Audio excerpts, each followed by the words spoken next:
When she do coupon, you go to the foot to my one for taking news. I forget me fight.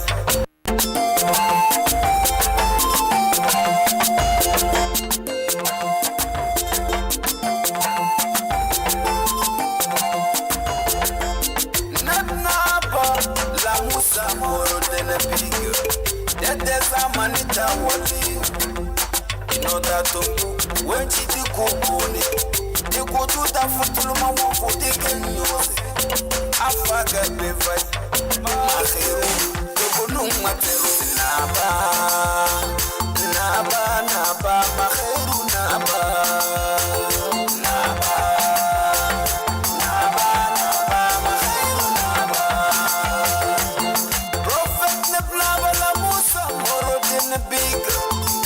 Dog on the truth teller.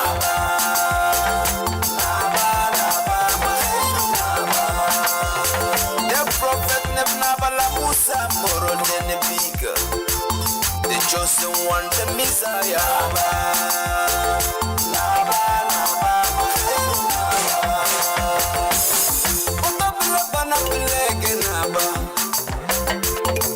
It's in a basile Mugenaba. Masi, otobile bana bilege naba. Isina basa ile moge naba. Dikizi yomte difese, dikizi yomte difese.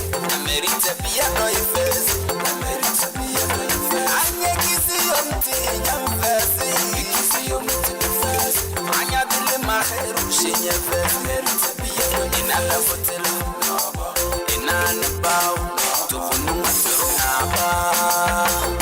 Naba, Mahero naba.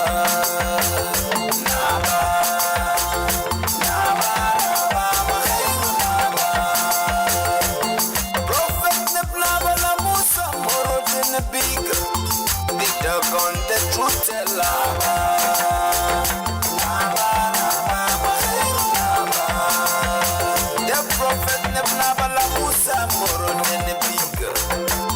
The chosen one, the Messiah.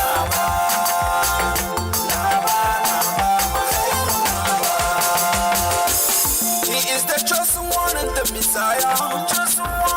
He's the light and the way. The wisdom of our days. The healer, the preacher, the truth teller. Makitatoui, listen up a second. Watch out before the man.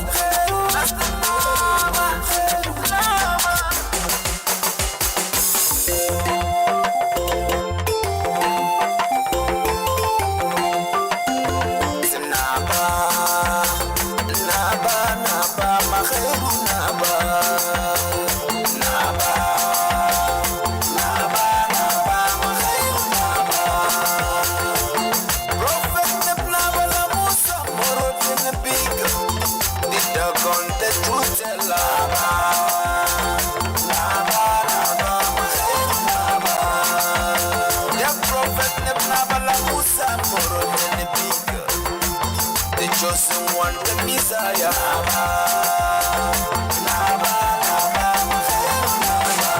Makitatoui, listen up a second. Watch out before the man. Makitatoui, listen up a second. Watch out before the man.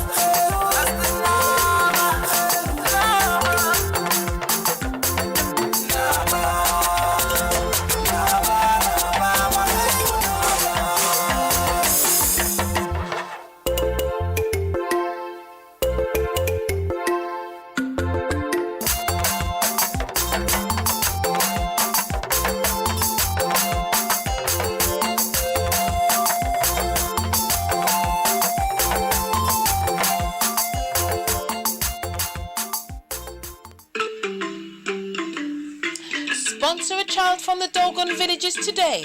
They are the future healers, leaders and preservers of Kemetic traditions. Just like Prophet Nebnaba, these children of the Earth Center and our network of healers are being educated in local schools in addition to their indigenous cultural practices and traditions. This comprehensive education both positions them to inherit the work of their forefathers and mothers and continues bridging the gap between traditional and modern societies.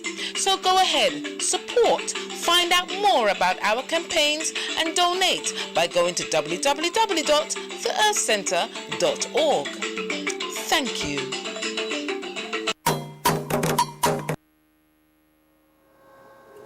Ujjayi, and welcome to the Wisdom of the Nile show, broadcasting here on Bless Radio FM, Bless Radio 1 FM.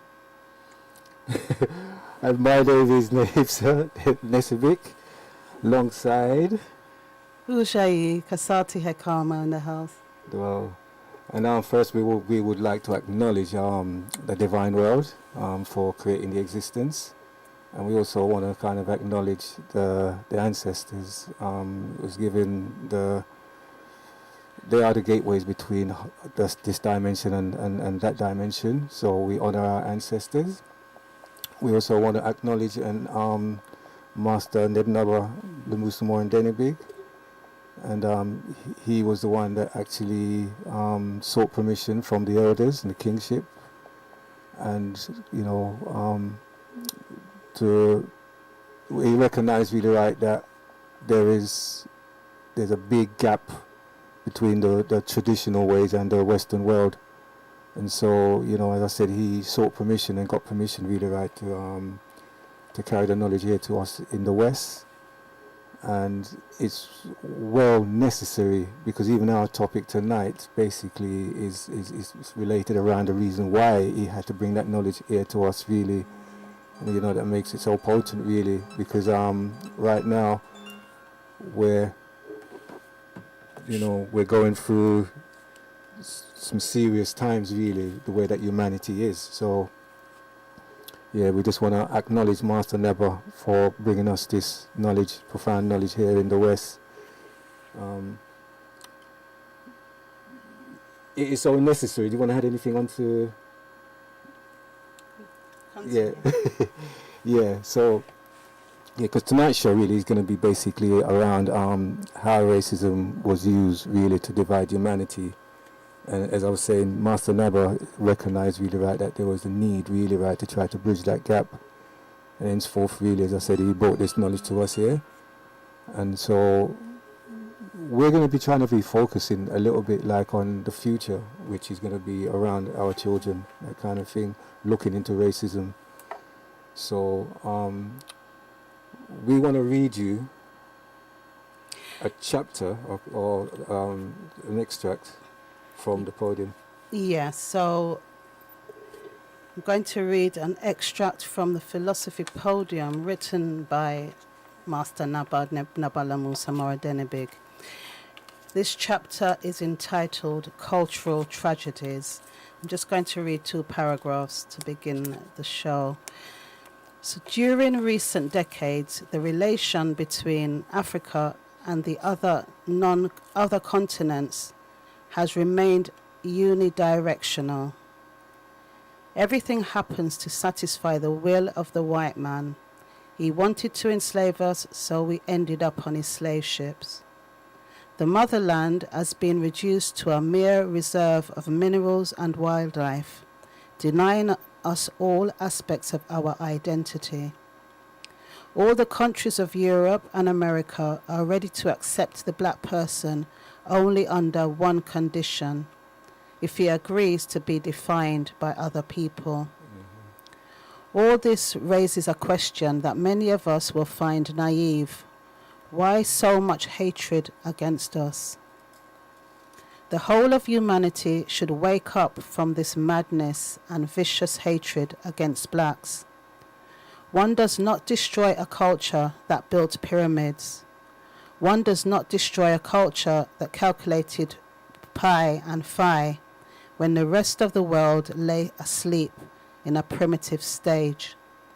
Destroying such a culture is like killing the golden goose. Even those orchestrating divisions among people are forced to recognize African civilization as the one that laid the foundation for human knowledge. Well, and as you can see, they're trying to fit themselves into society. They are ready to proclaim themselves to be the hierarchy of the world. So we're gonna just play you this tune from Morgan Heritage, and it's just Set Yourself Free.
Got to set ourselves free from this injustice that's been imposed on us, and we're trying to help to find a solution in a direction of, first to recognize what's wrong, and then trying to find solutions, basically, of trying to strengthen our youths.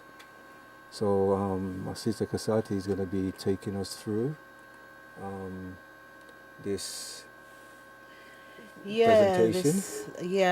This topic is a very elephant in the room topic that needs to be addressed for many, many reasons.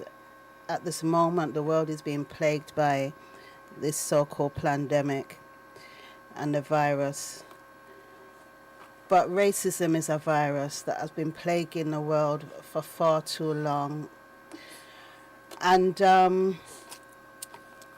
racism is a European social political construct that was designed to divide and rule groups of people of colour, simply for the benefit of the European oppressive and manipulative system.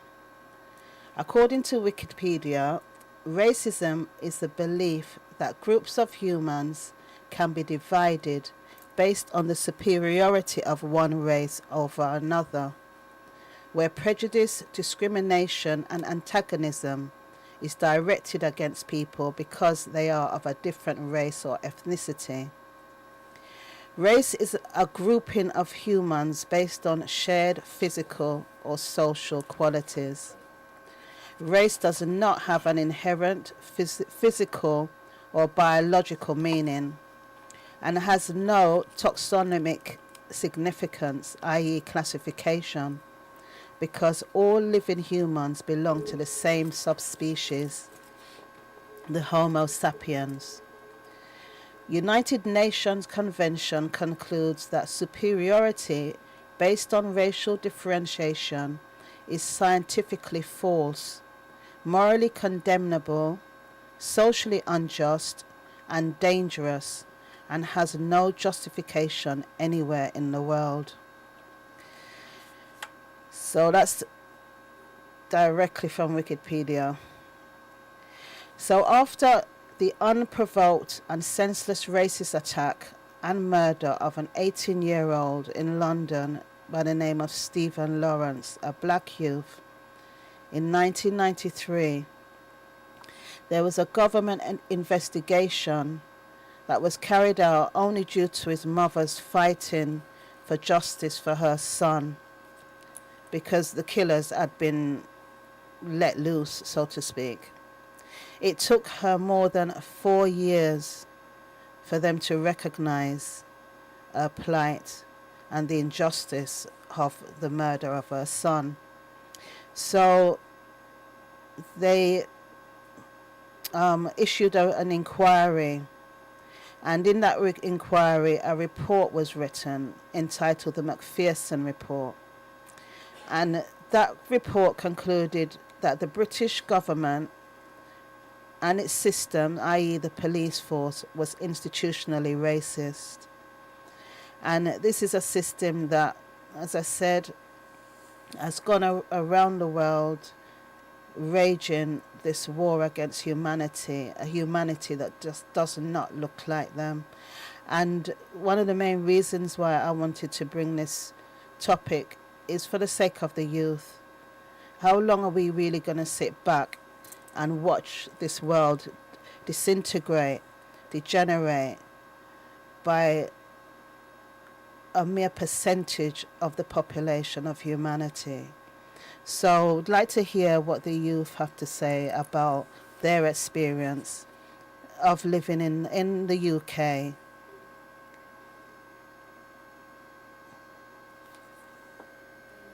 Due to people like us, makes me scared of what will happen in the future. There are similar issues to do with race here, because some people still don't like black people, and I don't think anyone should be treated that way. Britain has a young black boy in UK knowing what some policemen do to people like us makes me scared of what will happen in the future. There are similar issues to do with race here, because some people still don't like black people, and I don't think anyone should be treated that way. Britain has a racist history, and people don't notice it as much because they try not to mention it when it's actually a big problem.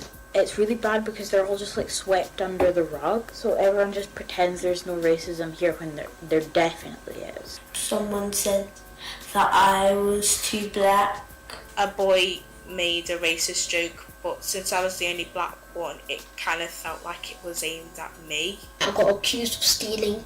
I feel like he only stopped us because the colour of our skin. And it made me not feel comfortable with my skin colour. It made me feel very isolated and very unsure of myself, and it made me want to change everything about me so that they possibly would like me. Other people that may not understand it, and the government now have to listen, because we're all coming together to tell you this is how we feel and it needs to stop.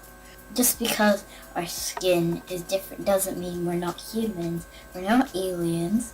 We're human, just like you, just with a bit more melanin in our skin. We should talk about racism because what's going on in the world with racism is horrible. I think it's disgusting. We need to stamp out racism so that it will be better for all of us. It will be a safer, better environment. I want everyone to be treated the same no matter what their colour is. I feel proud of my skin colour. I feel like it's unique. My hopes for the future that everybody lives in harmony. That we all live in a world where no one is judged just for the colour of our skin. Yeah, from the mouths of babes and sucklings, you know. Oh, wow. So, when you grow up in a European-dominated country that was built off the blood, sweat, labour and tears of our African ancestors, when that society's system puts barriers and blockages in our way of our progression, hating on us because of the colour of our black skin, discriminating against us, senselessly killing us, it can leave many of us in a state of anger, fear, self-hatred and hatred of others, putting us in a thug life mentality. The thug is an acronym by Tupac Shakur, means the hate you gave. So the hate they gave us, we give back, living in a perpetual cycle of hate, culminating in our own self-destruction. What future is there for our children if hate begets hate begets hate? What history are we writing for ourselves? And what legacies are we leaving for our children? If we cannot look within and make the necessary changes, then we will forever be victims of a society that's built on hate and allow it to win in favour of our own demise. We need to realise that even though the system is racist, it doesn't necessarily mean that Europeans who are benefiting from the imbalance and unjust system are all inherently racist. We need to break the cycle of hate within us and stop waiting on the system to change. We need to change and write our own narrative by self-pride, self-love, self-sufficiency and self-reliance. We need to be educating our children in our own schools about our history, our moral values, principles and traditions. Our black schools should also be multicultural and multiracial, so that the evil and damage of racism that is being taught subliminally and overtly to European children within their homes and society at large can be addressed and redressed. Those European children should not be subjected to the biased history of their ancestors, but be taught the history of the victims and survivors of their ancestors' enslavement of ours. They should be taught the truth about our history that predates slavery, the history of our African ancestors who civilized humanity. We need to be teaching all children love, self-love and the love of others, not because of the colour of their skin, but because of the contents of their hearts. We need to be teaching them how to live harmoniously with others and nature. So who teaches their children to hate another child just because their skin colour is different to their own? And why would a parent even wish to do that? what gains could possibly come from teaching that, where science has a long time ago agreed that all modern humans, regardless of their skin colour, all originated from black-skinned Africans, humans that migrated around the world. Who does it profit to maintain and uphold systems of racism? Is this the future world we want for our children and their offspring? I personally don't want a future for my children where they have to be living in fear and self-hatred. And I'm going to read another extract from Master Naba. And this is entitled "The Dangers of Being Right." There is no individual more dangerous than the one who thinks he is right. One of the greatest secrets that makes possible the continuing manipulations of societies is the identification of emotional waves upon which our sense of justice and injustice sail. In fact, the sense of the us against them is born from the presumed attitude that is favourable to the good, the truthful, the just, and the unfavourable to the wrong, the bad, the unjust. You are us if you are favourable to us, and by being favourable to us, you become good, right, and just. The truth is that this politicized attitude of human values takes us to the starting point of a consciousness that fosters human barbarism.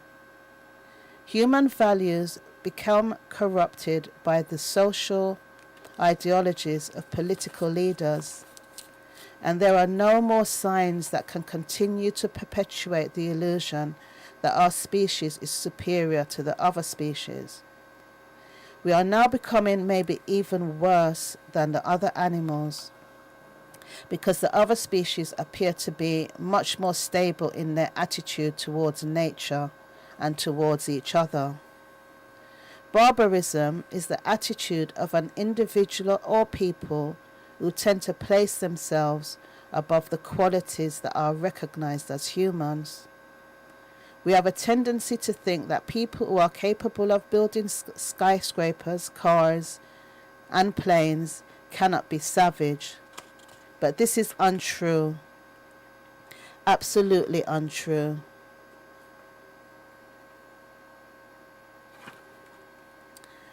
What we are building has no other value than the value we assign it.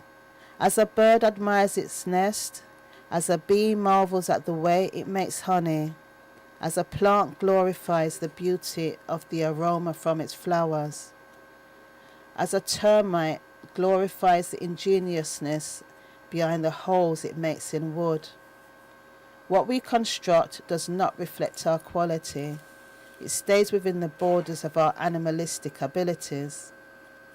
So our political leaders and religious leaders know the importance of humanity based on human values. They know that human psychology functions only on the basis of the values set by the divine model of the world. This is why the psychological nature of the modern human has become the most politicized aspect of one's existence. It is the obscurity of modern times that places the modern human in a condition of spiritual apathy, turning him into a potential victim of circumstances. The only psychological reason behind racism was that black colours were a mixture of colours, while white colours, by their incapability to assimilate other colours, were symbol of purity. That illusion continues today, even though those who believe they are white can see that the colour of their skin is anything but white. There is nothing more dangerous than people who believe they are right, especially if there are groups of interest around them that affect the moral and spiritual values of the society. Diverse societies, worshippers of diverse gods, have inhabited the same territories without ever considering themselves different from each other, until the day the political ambitions found in this situation something they could exploit. This is why there are no records of holy wars among polytheistic societies. We should recognize this through this system that distorts our human aspirations. It is this system that defines our concept of power as our capability to reduce our neighbor to the mercy of our ambitions. It is this same system that defines our sense of development as our capability to go to the moon. It is this system that transforms us into a sort of cancer that nibbles and destroys anything we identify as a friend or enemy. And so, what do you want to play? We're going to play you this excerpt from... Yeah, we're going to play another excerpt from a young British girl and her experience. This is a European. And last month I organised the Black Lives Matter protest in Manchester.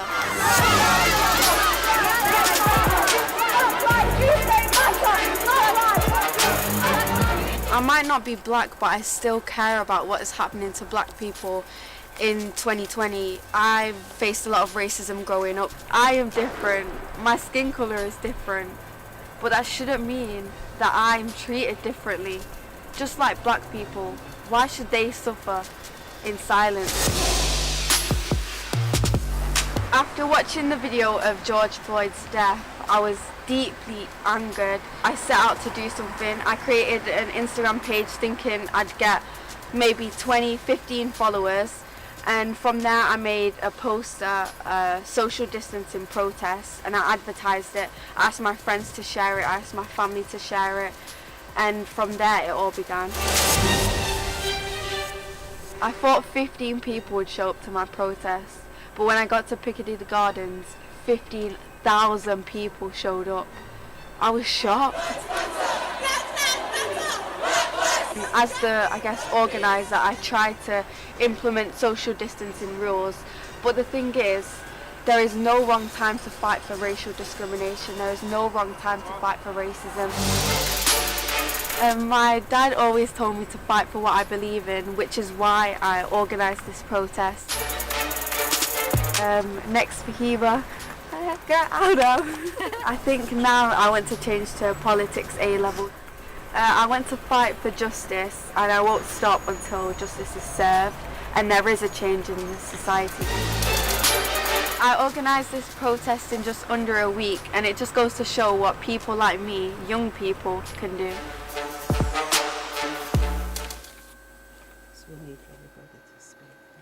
Yeah, well, yeah. So we're just going to play you another. It's very important to hear what the youth of today have to say about the situation that we're living in, because they are the future. And I mean that last excerpt is, as we were saying about humanity. It's important, really, right, that we try not to exclude other races and other culture, because that's what the system did in dividing us and control. And so there are people out there hating, and they can't really justify why they're hating and we're hating on each other. Mm-hmm. So it's important, really, right, that we start to see each other as a part of humanity, and try to collectively to bridge the gap, really, right, so that we can all be on the same page, or most of us can be on the same page, mm-hmm. and having that mutual respect for each other. I mean, hence, this is why the Earth Center is so important, really, in just dealing with humanity, and we urge people who are thinking about, finding themselves you know, to visit the Health Centre. We at the present we have like initiation. Can you talk a little bit about that before we go into this? Yeah, at the moment there's at least 5 of the temples have recently opened up and are opening up their doors for initiation. So if you go onto the Earth Centre Facebook page or Earth Centre UK page, Earth Centre Coventry on Facebook and Instagram, then you'll find the details of the temples and the days of which they're going to be opening up their doors for people to come in and learn about initiation and make the choice whether they wish to embark upon the journey, where they learn. It's a journey into self with the 3 topics that we're taught, which is the Medu, which is humanity's oldest language, where we learn the language, the culture, we learn the history behind the culture. We learn to read, speak and write Medu, which taps into other parts of our brain that's been lying dormant. And the importance of the culture aspect of it, it's about finding where we're coming from, really, isn't it? As humans. As human. Yeah, not as any racial divisions, you know. So you learn that in initiation, which is for humanity. So regardless of your race. And then there's a Kartibi class which teaches us the spiritual aspects of developing ourselves. We learn the meditative techniques, the chants and mantras, the prayers, 70,000-year-old prayers of our ancestors in order to raise our principles. Then we have the Sunt class, which is the healing class, where we learn the traditional ways of diagnosing illnesses within the body. We learn also about how to read the earth and tap into the earth energy reading, earth energies. And those are the 3 topics that we can learn at the per ankh level of initiation. So, and the benefit really, you think coming through initiation would assist people really, right, in getting to understand themselves better, to have that appreciation, that respect for humanity. Yeah, in knowing themselves and learning how to live harmoniously with humanity and with nature, learning to be a beneficial human being to humanity and nature. And finding out your purpose, actually, as well as to why you're here. We cannot be living our life aimlessly from 9 to 5 and then lazing away till the next morning. You know, we've come here for more than that. And it was interesting in that clip that you played with the children there, that some of the children were proud of being black. Exactly. So in terms of saying probably the education or the direction that they got to have that confidence in themselves. And there was also the ones really that they were despondent, they were not understanding why they were being hated upon, really. So they were losing self-confidence or confidence in themselves, really, to express themselves, not just in themselves, but in the society.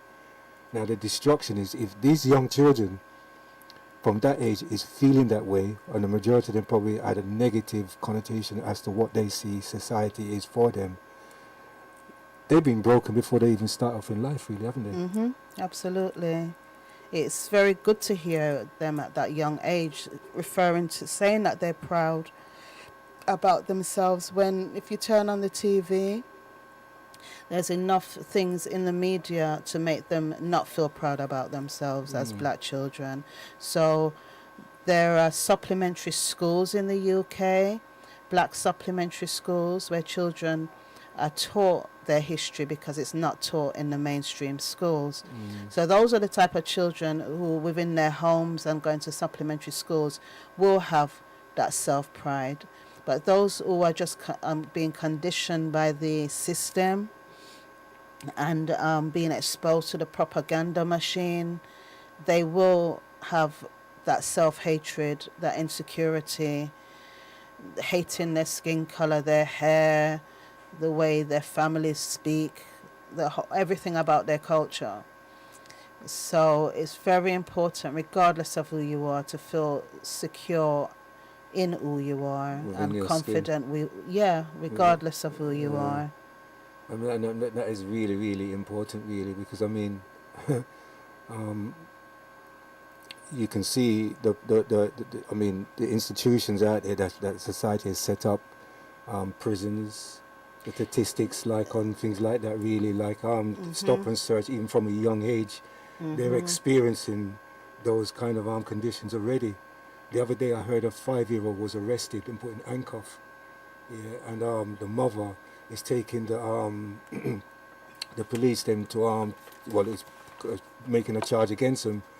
And one of the officers was actually joking, saying like, well, basically, I don't think he was taking. I think in himself he probably thought letting that child having that experience would kind of waking them up to the reality of what's ahead of them. That's not a reality. That's a reality of the nightmare that we're living in, you know. But it's not the reality of what should be happening. I mean, in the UK, for instance, Black Caribbean children are 3 times more likely to be excluded from schools over white children, and 10 times more likely to be stopped and searched by the police.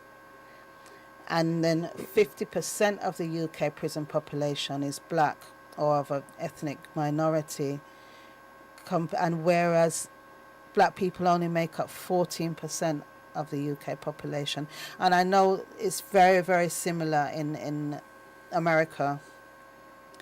So these are major issues. These are major issues, and whereby we cannot change the system per se. And there's many who's in the system and trying to challenge it and change it from within. It's a very hard battle. And the most important thing that we can do is to change ourselves one day at a time. Yeah. You know, and as I said, set up systems outside of the systems that are oppressing us, that will actually elevate us, and the Earth Center is one such organization. So what we're saying, that we need more of these kind of sort of like community kind of projects where we have like rites of passages, you know. That's correct. That kind of because your son also went through that process, and how did that? Did you anything positive or negative in having that experience that you could share to see the importance, feel like of having that awareness of self? And there was nothing negative about going through it. What I can see and know, that he gained confidence in able to actually speaking to adults for one. He gained confidence in how to be a young man in a society that they're being predominantly hated upon. So it gave him a sense of pride, self-pride. It gave him a sense of knowing. It gave him a community of men who he could look up to as well. And that's part of what the tradition really offers as well, a community that can assist really in the development of the child, really, isn't it? Whereas here, it's like we're more or less, I mean, at the present, we're practicing social distancing, really, isn't it? So what chance do we have, really, right, in being communal to stand up for the things that we need to change if we're put into that isolation? Yeah, that's for those who are following. But anyway, that's another topic for another time. So we're going to play you this. This is another extract from the children, and we need everybody to speak out to make a change. That's the heading of this one here.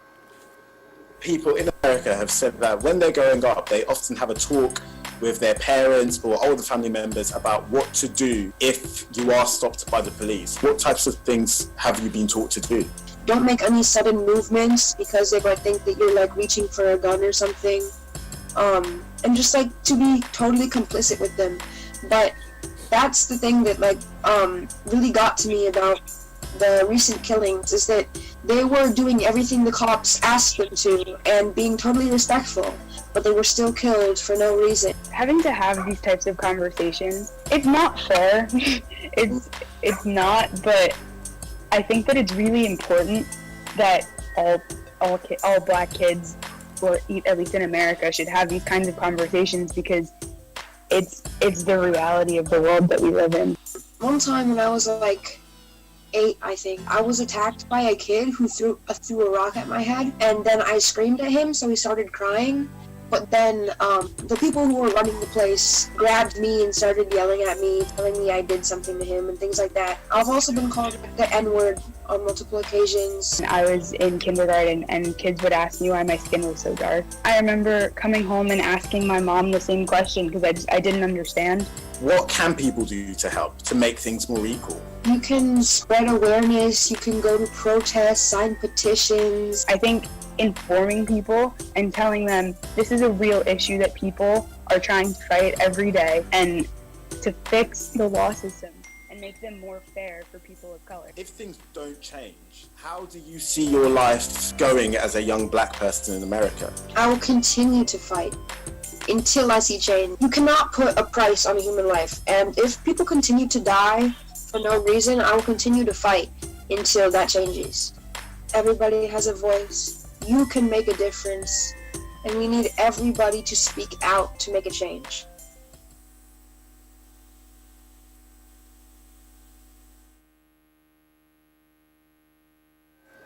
Yeah, and remember, the American society was one of the societies that developed the notion of race early in their formation to justify an economic system, right, so that they can capitalize on basically cheap labor force, really, of African people. And this is where they came up with this white privilege, really, and the concept of slavery, really. We're going to read another. Yeah, so I'm going to read another chapter from Makaroo from the Philosophy Podium, which incidentally can be purchased from our websites, www.theearthcenter.org. Center is spelled CENTER. For those in North America, so that's the website. For those in the UK, it's www.theearthcenteruk.com. So this chapter is entitled Modern Barbarism. So nowadays there are many educated individuals who know neither the history nor the literature of Europe. Those who supposedly open the eyes of the conquered people. To know how to speak English, German, French, Spanish, Portuguese, Dutch, etc. is now to be civilized. All or almost all of us have studied the Europeans. We have even learnt to look at the world through their eyes. We think we are good or bad only if Europeans love us or hate us. European literature is made almost essentially of what they think of other people. Their museums are full of the history of other people. The question of the identity of these Europeans, who are better known through what they think of others than through the tangible proof of their own presence in the history of humanity, is not as enigmatic as it appears. Meanwhile, we need to recognize that questions of identity have become politicized, that they are considered taboos by many people. But how shall we succeed in eliminating racism if we allow this social system to maintain itself and feed the illusions of racial differences among people? The results of research on the human geological tree forced even groups of interest to recognize the African origin of humanity. But this recognition of our common origin came maybe too late, at the moment when what we know no longer determines how we approach the world. The collective hysteria triggered by religions for more than 2,000 years simply gave birth to a culture of rejecting everything that cannot be explained. Before the year 75 BC, inhabitants of this planet were not classified in terms of color. It was clear that the skin colors were only diverse levels of concentration of what we now call melanin.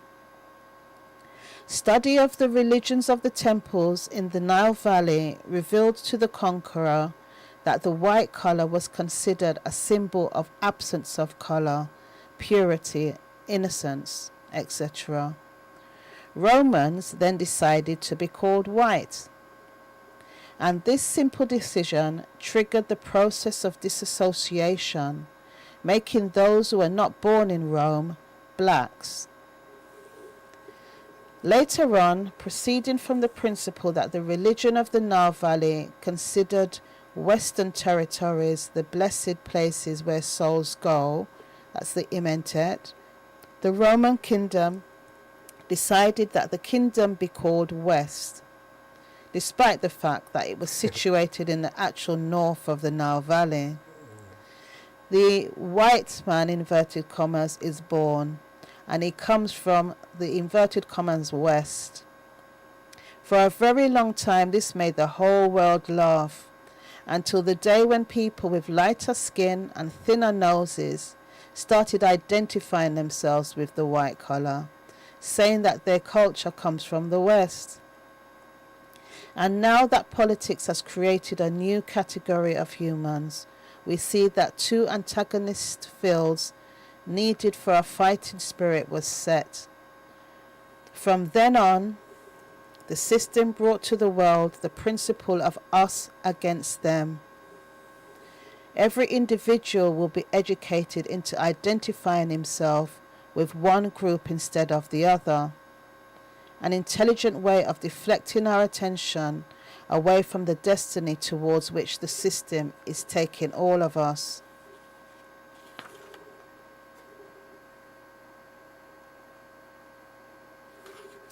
After a look at the speed with which the values of modern society change, we are tempted to find excuses for those who appropriate the right to educate us.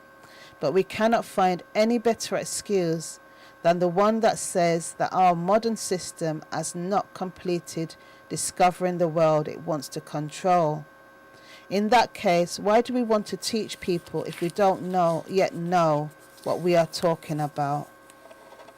Apparently, the civilization of the West does not even know that by destroying nature, we are reducing the chances of survival of humanity. The civilization of the West does not yet know that the laws of adaptation are what guarantee life, etc.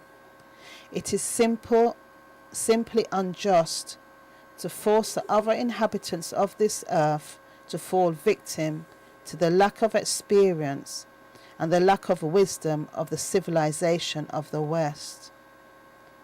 For 2,000 years, humanity has recognized in this system the capability to destroy the earth and its inhabitants.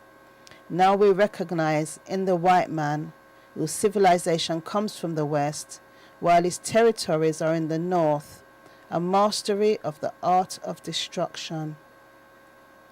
We are waiting to see proof that those who want to live on this planet in good health are taken into consideration, but this system has evolved in a direction that does not honor humanity. To explain why we continue the destruction of the world, it was at first claimed that the people being destroyed were enemies because they were not white. Later it was added that they lived in strange territories, and still later it was added that they were refusing to adopt the identity of white people. Modern barbarism does not reside only in the politics that have driven individuals with lighter skin to call themselves white, but also in their adopting a dualistic approach to human values. This modern society, by elimination of taboos and sacred values, has succeeded in creating a society inside which every individual is capable of every evil if he or she is given a reason or simple excuse. There is no miracle exit from our situation, but the secret of our survival lies in our understanding of the unity in the human geological tree. We must make this racial unity the philosophical basis of our existence and actions. And that's exactly what the youth are actually trying to say and do. You know, I mean, who teaches a child how to hate? Yeah, a society that doesn't want to create a society. Those who wish to control, isn't it? And I mean, what we're saying is with the knowledge that we have to pass it on to our children, and this leads us on to this next tune we're going to be playing before we bring in, we've got a guest that's going to be coming in very shortly, so we're going to just play this tune here, really.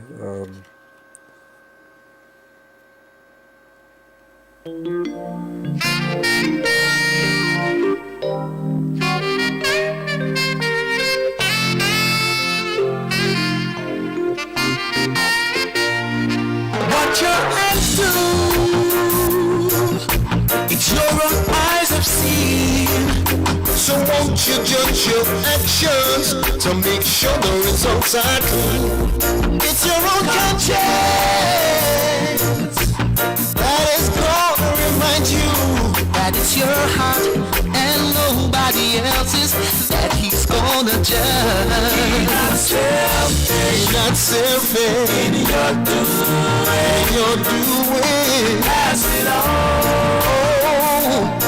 pass it on. Yeah. Help your brother in their need. Pass it on.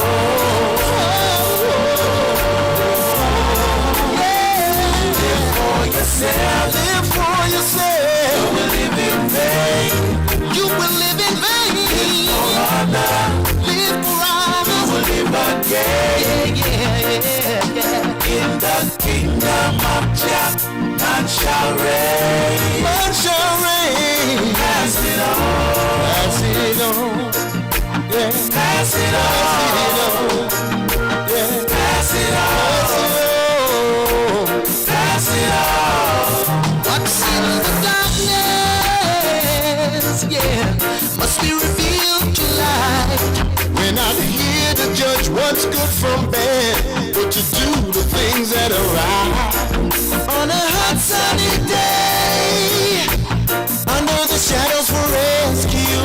Well, as the day grows cold, I know your sin's gonna find you. Be not selfish. Be not selfish. In your doing. In your doing. Pass it on. Yeah. Help your brother. Help your brother. If you do. Pass it on. Pass it on.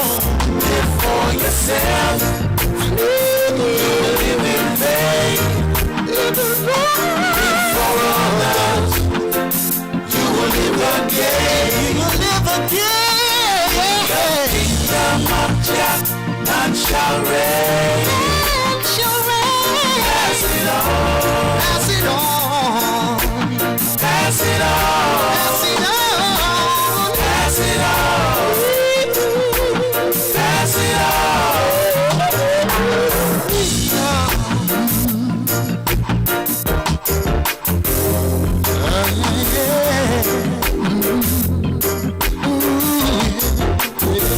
Be not selfish, and you do it. Pass it, yeah.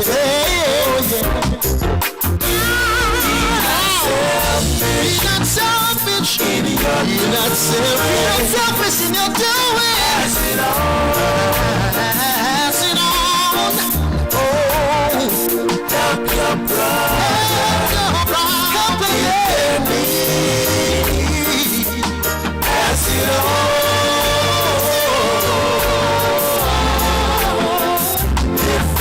yourself. Don't you live for yourself, babe. You will live in vain, yeah. Yeah, for others. And your papa and your friends and your family.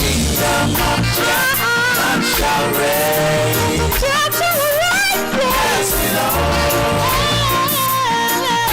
Pass it on. Pass it on. Pass it on. Pass it on. Pass it on.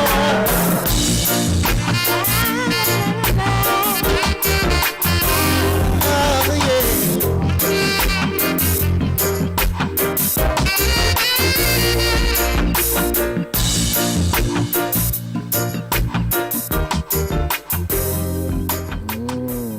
Yeah, that pass it on. Yeah. And this is what that's the fear in it, really, that what you inflict on someone else. What's that, thug? But the thug life, yeah, the hate you gave. is the hate, yeah. And Yeah. that's the fear, isn't it, that they have, isn't it? Yes, absolutely, absolutely. But you know, the first commandment is thou shalt not cause suffering to humans. You know, and I've seen and heard a lot of racism on social media, and it really gets to me when society is becoming more multicultural, families are becoming more multicultural. Yeah, definitely, yeah. And if we're going to be hating, and for instance, you have a family member who's married to somebody from another ethnicity, I'm going to try not to use the word race, and they have a child, how are you going to differentiate within that child a part to hate and a part to love? It does not make sense. It really doesn't make sense. And this racism actually is mental illness. It's hating on self, really, isn't Yeah. it? Really? And it's the child, really, that's actually suffering. It's going to suffer. Yeah. It's the children that are suffering in all of this, Yeah. you know, trying to make sense of the madness that man has constructed. So this chapter I'm going to read, I could read this book all night long. Master Naba is just on point, regardless of whenever he wrote this. Everything seems to be always so prevalent. But this is entitled, this chapter, Cultural Imperialism, which I'm going to read a short extract from.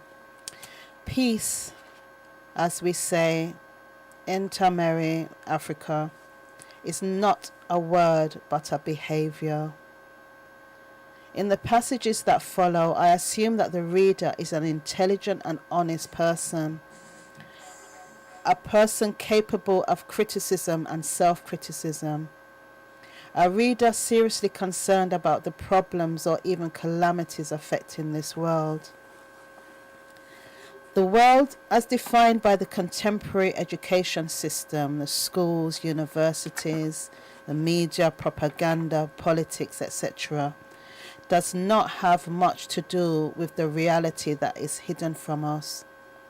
Whether it is the media or the academy, it is clear that any educational system that defines other people by what they are or have that is good or bad has nothing to do with the intellectual development of the individual. When our system calls other people developed, meaning deserving our respect, or undeveloped, meaning deserving our hatred, our cruelty, our indifference, our exploitation, our system has become nothing other than an instrument for the destruction of the world. Our opinions of other people, cultures, and races today are the result of the so-called scientific works designed by the ethnologists, archaeologists, historians, and others of the past centuries. Science had served to provide cover and fabricate justifications for our hateful attitudes toward other people. Science continues to make acceptable to individuals the destructive religious prejudices of previous centuries, and science does this by making those prejudices look logical, scientific. When Romans decided to introduce a calendar of 10 30-day months to the world, the sidereal calendar was already 70,000 years old. This calendar is based on the Sirius star and is therefore astronomically exactly accurate. When at the birth of Christianity, its religious leaders decided to wipe out all pre-existing knowledge, science was eager to lend its support to the new idea that the world, meaning the human species, was only 6,600 years old. Many examples have survived that expose. Many examples have survived that expose science as having been nothing but a doctrine and tool controlled by interest groups. Take, for example, the problem of racism. Yes, racism. Science has played and continues to play a very important role in attempts to legitimize hatred against other peoples. Scientific archives reveal supposedly scientific reasons why the white man is better than the rest of humanity. Now, tell me the difference between this science and Nazism. And I'm going to leave that chapter there. And yeah, we've got our guest speaker on the line. Yeah, do one for that. Ujai, Atini? Ujai. You can hear us properly? Yes, yeah. That's good. That's good. Ujai Hatuni, welcome to the Wisdom of the Nile show. Welcome back, I should say. Ujai, thanks for having me again. Yeah. Have you been able to listen to the show thus far? I have been listening, yeah. Okay. Yeah, I'm trying to make sense of the madness of this world and this pernicious plague called racism, and try and find solutions for the children and our children's children. Well, first of all, though, would you like to introduce yourself to the listeners there? Really let them know who you are and where you're calling from, and you might just want to give them a little bit about yourself, and then you can just go into reasoning. Sure. So again, my name is Makitatoui. I'm one of the initiates from the Earth Center in San Diego. I was part of the first generation here, so I'm one of the head responsibles of the school here. And I've been with the Earth Center since about 2008. I graduated around 2009, and I've been working with the Earth Center ever since, going back and forth to Merita, doing what I can to further the mission of Prophet Nebnaba. I myself was kind of, I guess, later in life I came to initiation. I was already in my late 30s. Early 40s. That's young. I came to it. When I came to it, yes. I have more time out of it than in it, unfortunately, though. So, yeah, having to decolonize myself. But, no, this journey that I've been on with the Earth Center has been, I think one of the most difficult yet greatest rewarding experiences I've ever had, and it's something that I really can only wish that everyone would at least understand the value of at least looking into. It may not be for everyone, but at least look into it, know where it's coming from, know how to analyze the truth out of what's being said about this mission. That'd be the best I could wish for anyone. And I mean, in terms of, like, say, even the topic that we're dealing with, how as the initiation, open up your awareness of what's going on in the world, and how society has basically divided humanity, really. Yeah, it's interesting. My journey with racism, it began maybe a few years before the Earth Center, and I was a victim of it at first. I was really, like I say, uncomfortable in my own skin. you know, because I believed everything that was being said about the negativity towards black people and all that. I mean, it really made an impact on me, as I'm sure it does many other young black men out there. And it was when I joined this class. First, it was called diversity awareness, you know, through my job. And I liked it so much, I started teaching it. And really, at that point, for the first time, I realized that I didn't have the problem. Other people had the problem. You know, it wasn't so much how I was doing things. It was more the way that people were looking at me and, you know, putting their negativity on me.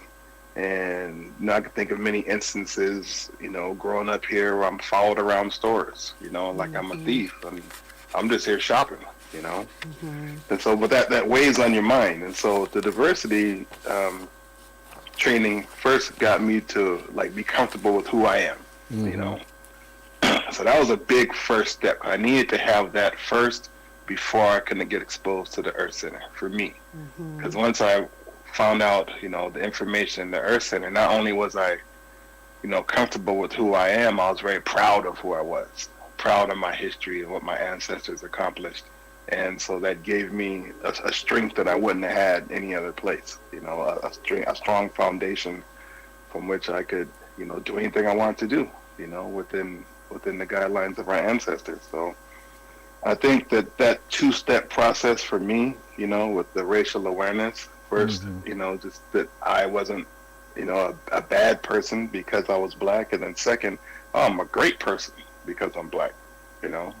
So, but then that's, again, just me attributing these racial terms to myself, which, you know, it's hard to do when you've been colonized for 30-something years. But we know that's not how we classify ourselves in the eyes of our ancestors.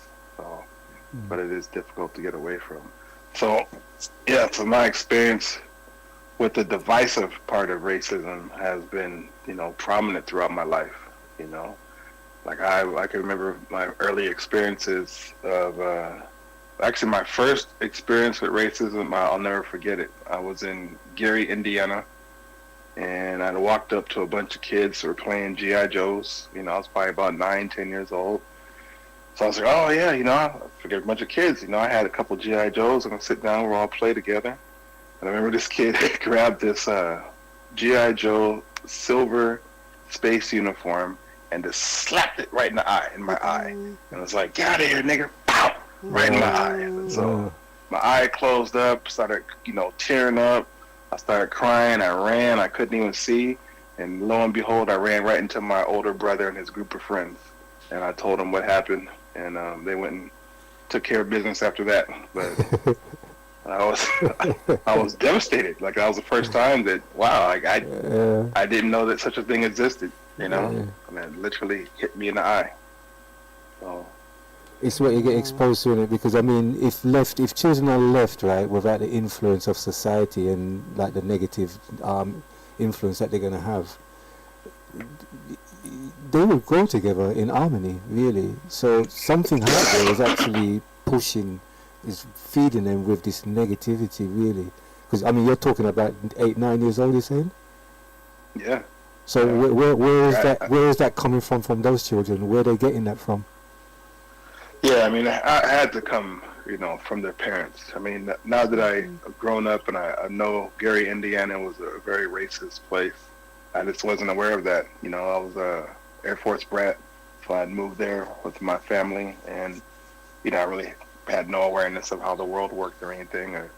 But looking back later, I realized it was a racist area. You know, and thinking about where it comes from and what we're talking about, you know, we know that there are many places people pick up knowledge, you know, like typically from our parents. They are as our first teachers. But then school and media and different other institutions, you know, the way that people are treated, the way that, you know, darker skinned people are treated differently than lighter skinned people. We can see that in the news, in the different reports. But I've also seen that, you know, it's not just those institutions. Really, you know, like even based on the readings you just did, we could see the racism, you know, perpetuated in science.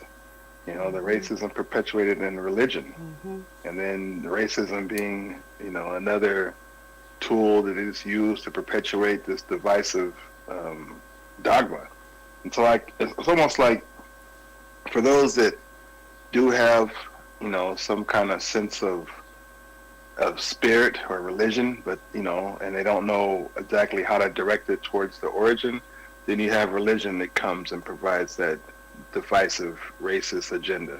And for those that are technically minded, you know, that are maybe atheists, well, you have science that can provide that divisive, you know, content for them.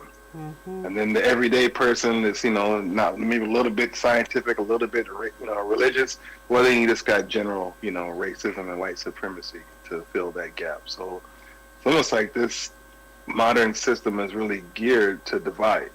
You know, that seems to be, you know, the way that it maintains its power is by keeping us from working together. And in fact, one of our initiates here goes into prisons and teaches music therapy, you know, and gets, you know, different inmates to come together and drum. And the thing that he tells me that the guards were most upset about is that they had, you know, the skinheads, the Mexican gang members, the black gang members, all the Asian gang, all together drumming and without any problems. And that was a problem. That was a problem for the guards. Because they're not going to be able to maintain control without these divisive cliques battling each other. You know, that's all part of their plan. So if they're doing that at that little micro level, they're definitely doing it on the macro level as well. You know. I mean, you mentioned something earlier on about like you used to sort of like perpetuate or believe in what society kind of told you. This is what they probably call it. Like, is it internalized oppression, where we believe in, and you know, soul-heartedly what society is putting in us, really, right? That even when someone come with you with the truth, even like your own children, sometimes that it could be held in a negative way. And yeah. You know, we have a saying in initiation: you only know what you've been exposed to. You know, and that really cuts, you know, to the heart of it. Like, many of us aren't exposed to any other view of the world other than, you know, white, black, you know, Asian, Mexican, whatever. That's our worldview. That's what's normal to us. And to say anything different, you're crazy, you know. And I think when you grow up in that kind of mindset, it becomes part of you and it's in you. And, you know, the thing that really cracks me up the most when I was doing my training, and even now, is when, you know, I come across, and it's typically, you know, not to be bashing on people, but it's typically white women that will tell you, especially a white woman that's dated a black man, she'd be the first to tell you, oh, I'm not racist, I don't have any problems, you know. And I'll tell him, I say, you know, how's that possible when me, a black person, I got problems with racism, okay? So if I got them, then you got them too, you know? Because I understand that you dated a couple brothers, but that don't make you, you know, really understand the dynamics that are at play when it comes to this racial game. Well, it's what they call the white privileges, really, isn't it? And a lot of them, they don't recognize or want to recognize the privilege that they have just by virtue of their color, you know? Yeah, I mean, it's almost, you know, I have a lot of exposure there, and I think that, you know, for them it's like, well, if you say I have white privilege, it means I didn't work for what I got. I'm not saying you didn't work for what you have, but all I'm saying is the work you did was a lot easier than the work that somebody that didn't look like you did. You know, that's what I'm saying. But you know, I was on the opposite end once, to tell you the truth. I was in Hawaii, and you know, the Hawaiian people really, they don't like white people, you know, very much, you know. And I was there with a white woman, you know, we were at a restaurant getting food, and the lady walks up to me, oh, hey, how you doing? You know, this is what we have, hands me the menu, looks at the white woman, throws the menu at her, and walks away. And I was like, at first, I really didn't notice. I really didn't notice. Yeah. I just saw the look on her face, and I was like, "What?" She goes, "Did you see what she? That's what you're talking about." And I started playing the same game. Oh, maybe she's just having a bad day. Oh, maybe this. Trying to compartmentalize it to just that episode, not thinking it's a systemic thing. But then I watched, and sure enough, she just did not like this lady. She did not like the white lady, and she had no qualms about showing it. And I was like, wow, so that's what it feels like to be on the other side. When you're on the other side of it, you don't really see it. And when you do see it, you don't really care, because it's not happening to you. At me, maybe it's just a little bit like, oh, now you know what it feels like. Now you have a small taste of what it felt like to be alive for the last 40 years. You get it in like this 15 minutes in this restaurant. But yeah, that's what that's like. I mean, we see that, like, oftentimes probably you see black and white relationship, and sometimes the white counterpart don't really fully understand and appreciate the experiences and the trauma that a black person goes through every second of the day that they, and it's only sometimes through having children. We saw this video of a white lady. You want to explain a little bit more about that, Cindy? Yeah, the one where until she has her own child, and then that child's probably coming on with its experiences of being racially attacked and abused and everything else that to go through, that's when her realization of what it's like to be black, that made her kind of wanted to go and understand more about the culture, because now she's having to be dealing with the issues that her child is facing. Her child incident, her husband is Nigerian and she's German, so it's only since having her child, she did notice experiences with her husband and have been defending her husband, but when a mother's child is being harmed, it's a completely different thing.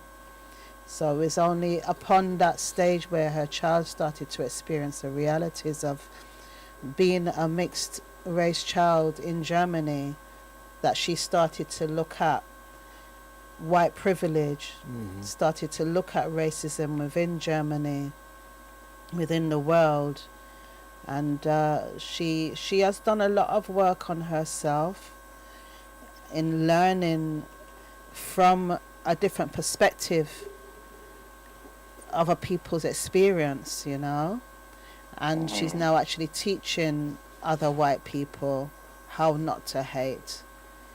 And that's, I'm sorry, go ahead. No, go on. No, I was going to say, like a lot of, we hear different people that come to the Earth Center, and they're upset that, we allow white people to join, or anybody that's not black to join. Yeah. But what you said right there, that's the reason why we do it. Because the best way to change this is to have them educate themselves, or have another white person tell another white person why doing that is wrong. Yeah. That's the best way to go about doing that. And the only way to do that is to educate everybody. Yeah. And so, I mean, we're all together on this planet. We're all stuck in the same sphere. So we might as well, or we really have no choice but to work together towards our survival. Because there's no one of us that can perish without the rest of us perishing. I don't know why we continue to think that what happens to one doesn't happen to all. But yeah, it is a more global world that we're living in. But what she did point out, which was very interesting, is that Germany would be nothing without Africa.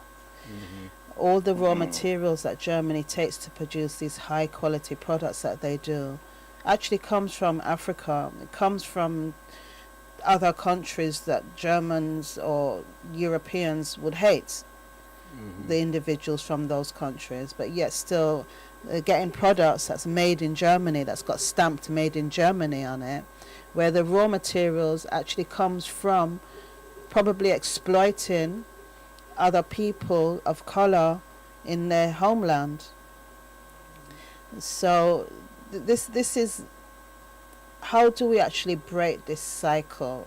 I know that to break the system is like an impossible thing to do, My way of thinking is that it starts from the microcosmic level, from the individual themselves, and this is what the Earth Center is actually doing. I know a lot of people, black people, if we refer to a European person as a brother or sister, they take that as the highest form of insult.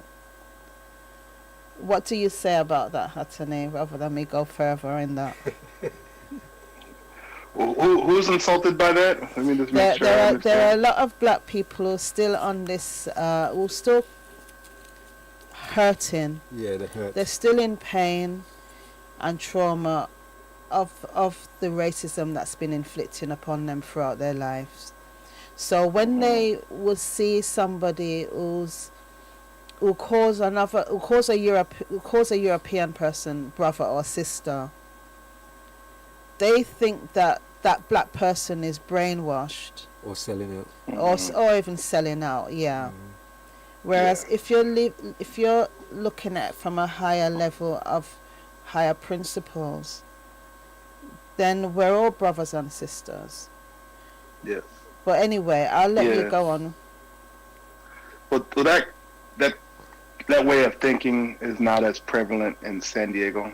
You know, California is kind of the melting pot, and it's much more accepting of, you know, racial diversity here than other parts of the U.S. Like definitely in the East Coast, you know, they definitely have that, you know, very separatist mentality, but not so much here. But you know, I could see that.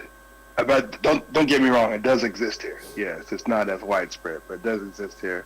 Hell, it exists within my own family, you know. So, and for, I think people like that, I mean, you're really just living in your emotions.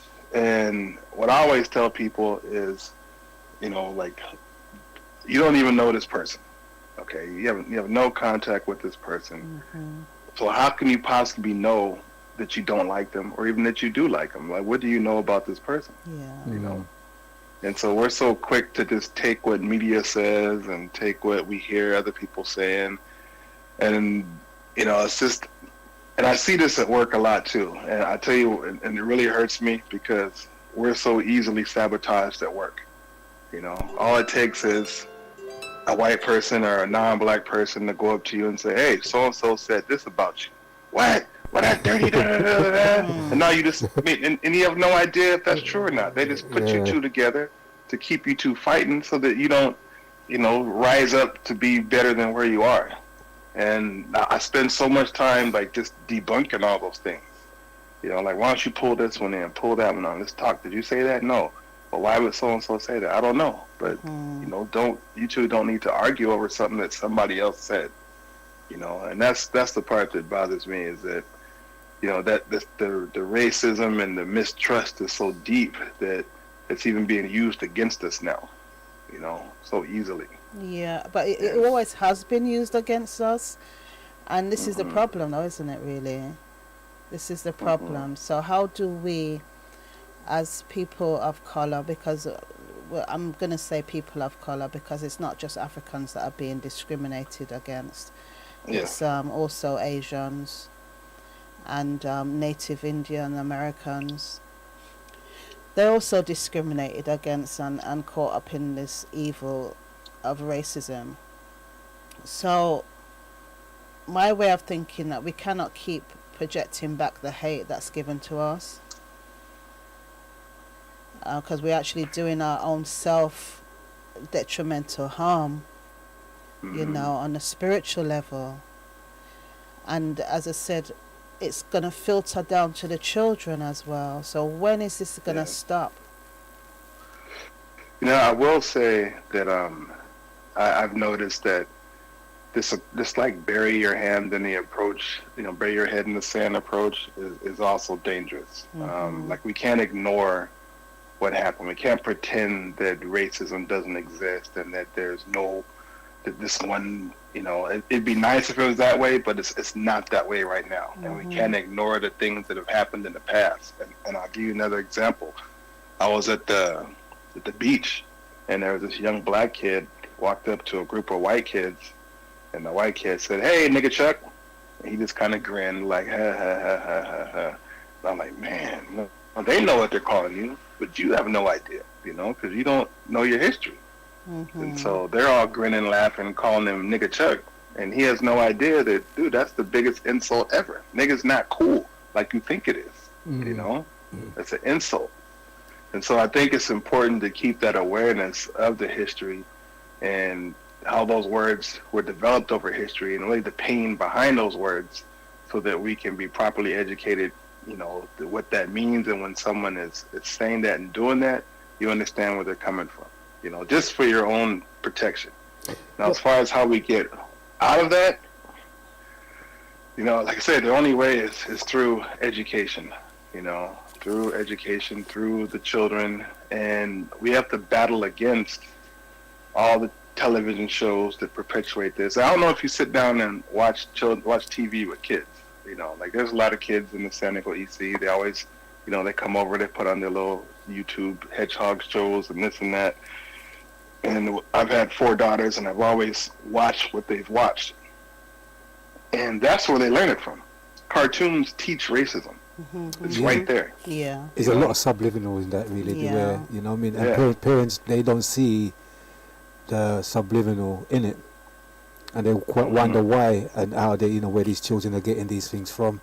But it is in most of the cartoons out there have these subliminal. Because parents, they look at it as something innocent, don't they?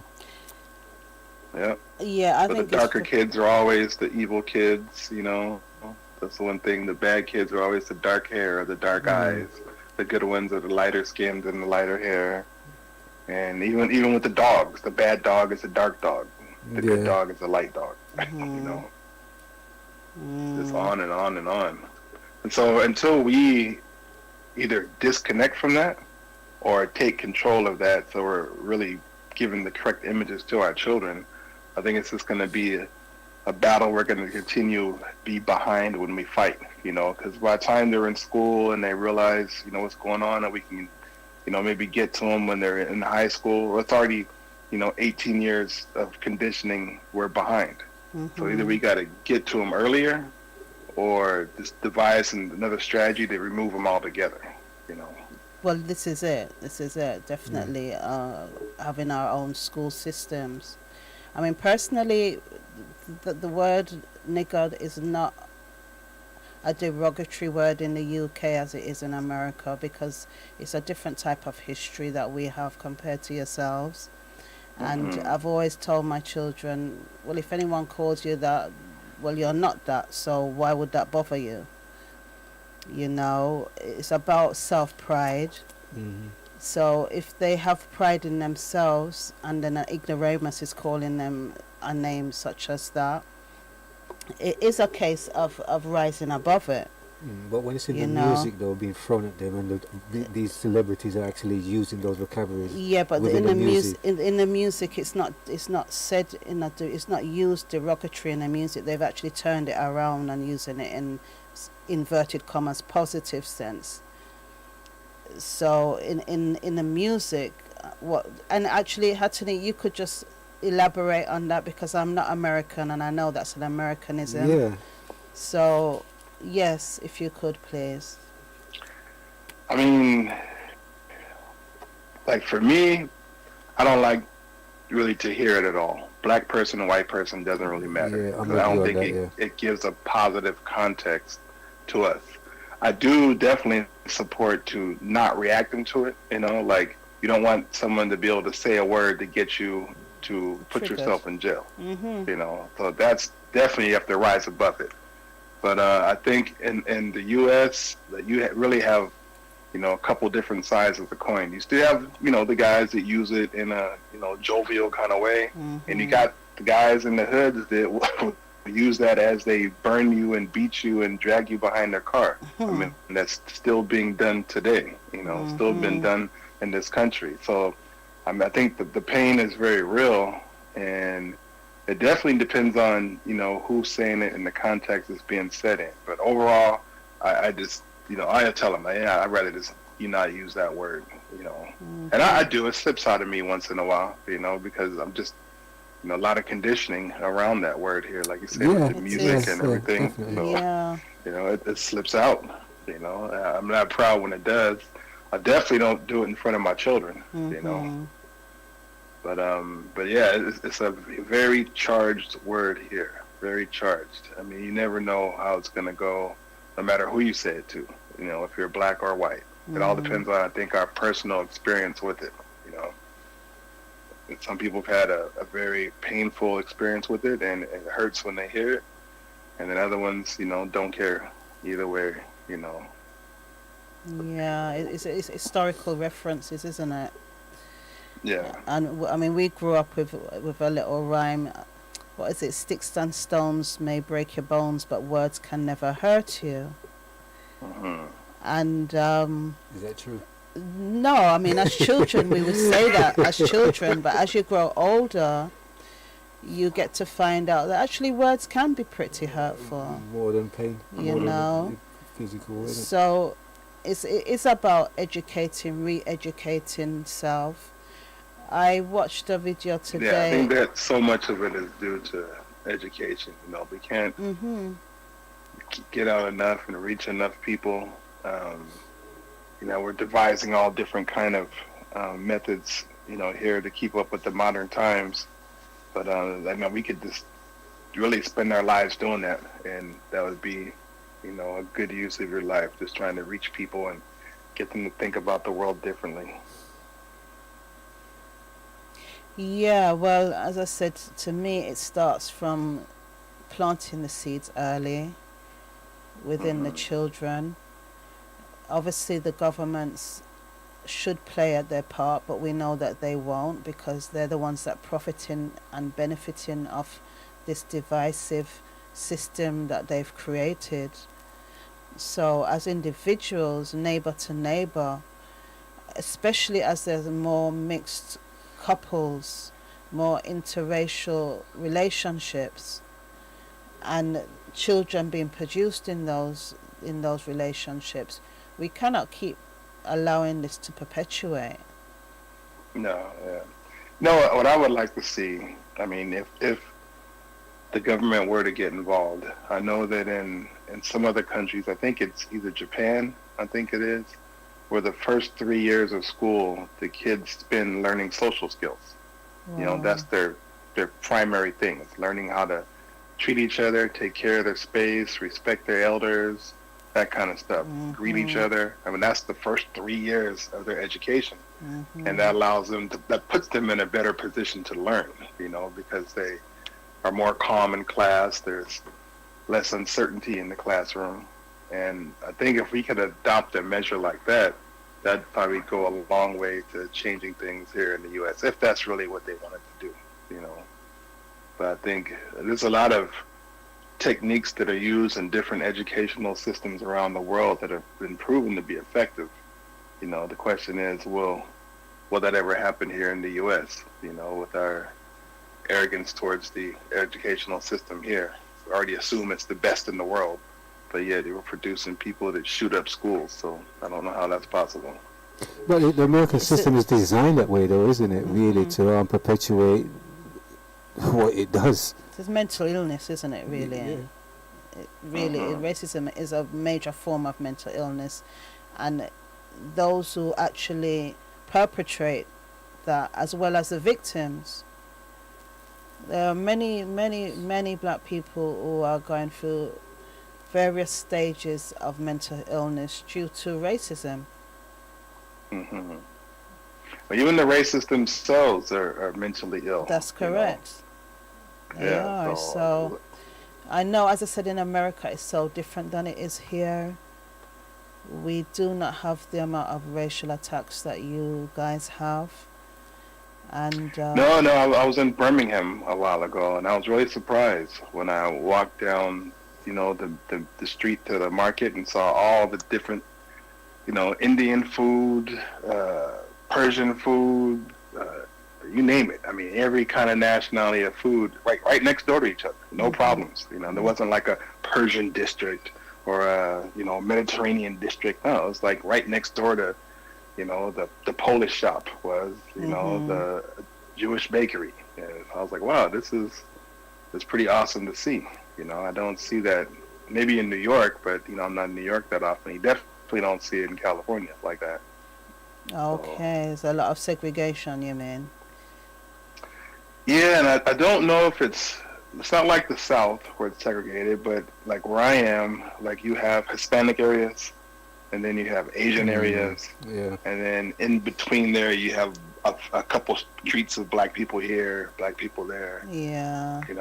It's just interesting how we've divided ourselves, or I don't know if it's the economic plan that's been in place here with the city planners, but yeah, we definitely have succeeded in keeping ourselves isolated from each other. That is definitely designed, especially with gentrification. That is definitely designed, but don't get it twisted. Still, racism is very prevalent here, but it's not in your face like it is. And as you said, you can see all those shops and all those people apparently intermingling in the marketplace. But the divide is here. It is actually here, and you notice it when a child reaches about probably 8 or 9, whereas up until that stage, they'd at school, they'd have friends of many different cultures. As they get older, something shifts, and then you see the divide happening. And that something could only have come from outside of themselves, from society. Even in the schools, the way they formulate questions, even in exams, they're formulated whereby a European child would succeed better because they can relate better to the type of questions that's asked. If you, as you said, if you only know what you're exposed to. So this is another way in which they can change the narrative and make it appear as if African Caribbean children or African children are less intelligent, whereas in fact they're the highest achievers. If you look at the statistics, they're the highest achievers. But the system has been deliberately designed to keep us down. And this is why I was saying I believe one of the only ways to counteract that is for us to have our own schools, black schools of excellence, but we do not exclude anyone from coming there. So if Europeans wish to send their children there, they will be experiencing, very much like in Umtam, they're going to be experiencing the knowledge from an African perspective. And then therefore that's going to change the mindset of those individuals that have only been exposed to things from a European perspective. Yeah, I could see that. I mean, that's what we need. Umtom Primary School. Yeah, definitely. I could definitely see that. And I think, whenever we're able to get that going, because I think it's just a matter of time before we do, things are progressing in a very fast pace in the Earth Center, and we're, tackling these problems with all the committees and the groups. And so I could see us having that pretty soon. And then I really think, we could be talking about really changing the picture on racism within 2 generations. Wow. It'd be the odd person would be the racist. Yeah. Yeah. That is definitely a dream that we need to work towards, isn't it? Because that's one of the things that motivates me to go forward, Well, absolutely, and for those people who are still in a lot of pain, psychological pain, and do not understand the Macaroons' work of uniting humanity, and therefore they don't wish to embark upon the journey of initiation. To me, they're doing themselves an injustice, because when they come into initiation, they're learning about themselves and their ancestors' history.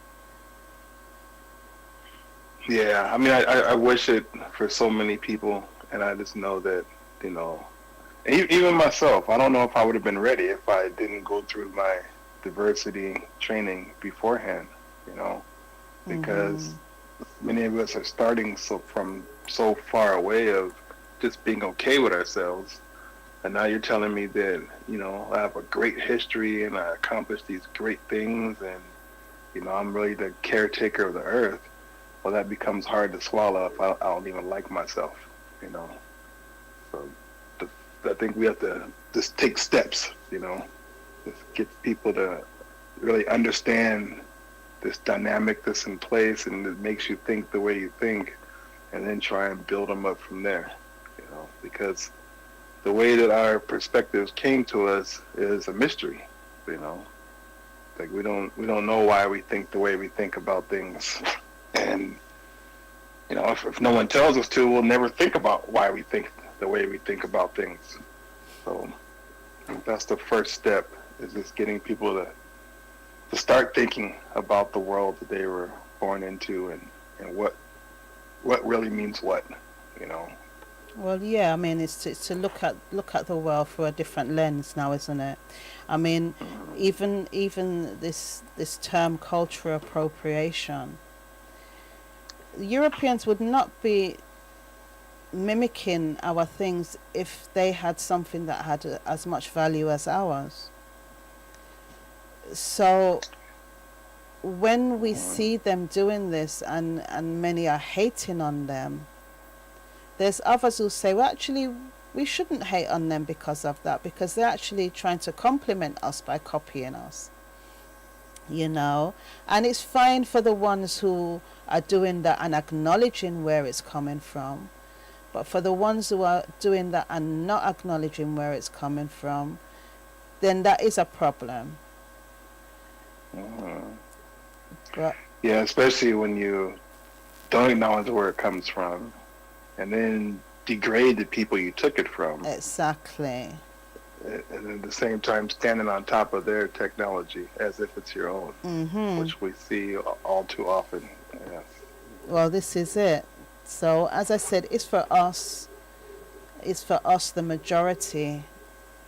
We are the majority. We always have been the majority, people of color. It's up to us to change the narrative now. I think there was a meme on Facebook. All we need to do is stand up and the game's over.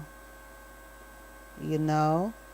We cannot keep allowing the system to have us on this downward degenerative spiral when we know better. So rather than keep reacting on an emotional level, which is this is how they catch us, isn't it? Emotively. Yeah. Then we need to rise above it on intellectual and cultural, spiritual and moral levels. And then teach them. Those who are willing to learn, we need to teach them. And unfortunately, in this system, it's going to take us rising up on an economic level as well.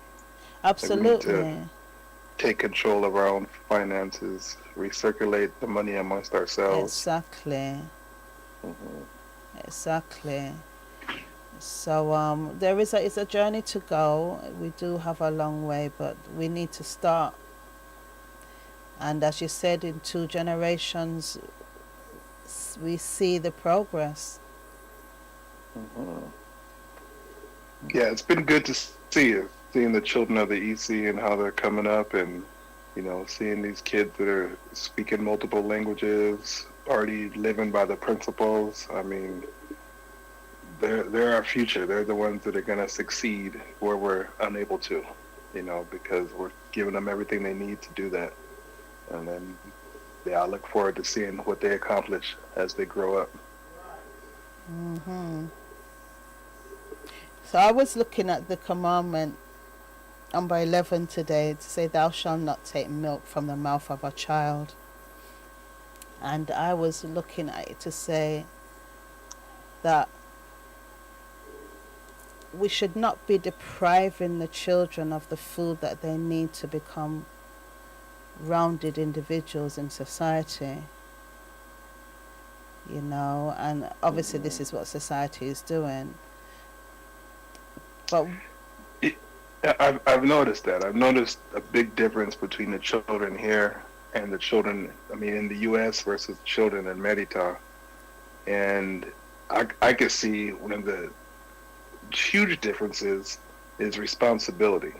You know, it's like the kids growing up in the U.S., we teach them to be unresponsible, to not be responsible. We give them no responsibility, barely hold them accountable for what they're doing, and we'll just do everything for them. Child abuse, isn't wash it? their little faces. Yeah, just do everything. Like they just sit there, they just play. You know, all they do is they play and make messes all day. You know, whereas the kids in Merita, it's like you wake up, you already know what your responsibilities are. You know, you gotta get some firewood, you gotta sweep the floor, you gotta wash some dishes, you gotta, you know, fold some clothes or do something. And in between those things, you play. You know, and so we have it backwards. You know, it's like we punish them with hard work. And over there, it's like, no, the hard work is what you do, and you get rewarded with play. You know, and so, yeah, we have it. And so kids grow up here in the U.S. not wanting to work, not wanting to take responsibility for things, not even for themselves. You know, and so you produce these adults that we have here that are running around like just spoiled children. And I can see it starts at a very young age. Just being accountable for cleaning up after you eat. You know, that's huge. Okay, after you eat, sweep it up, clean up the mess, put your dishes away, wash yourself off, wash off the little kids. Done.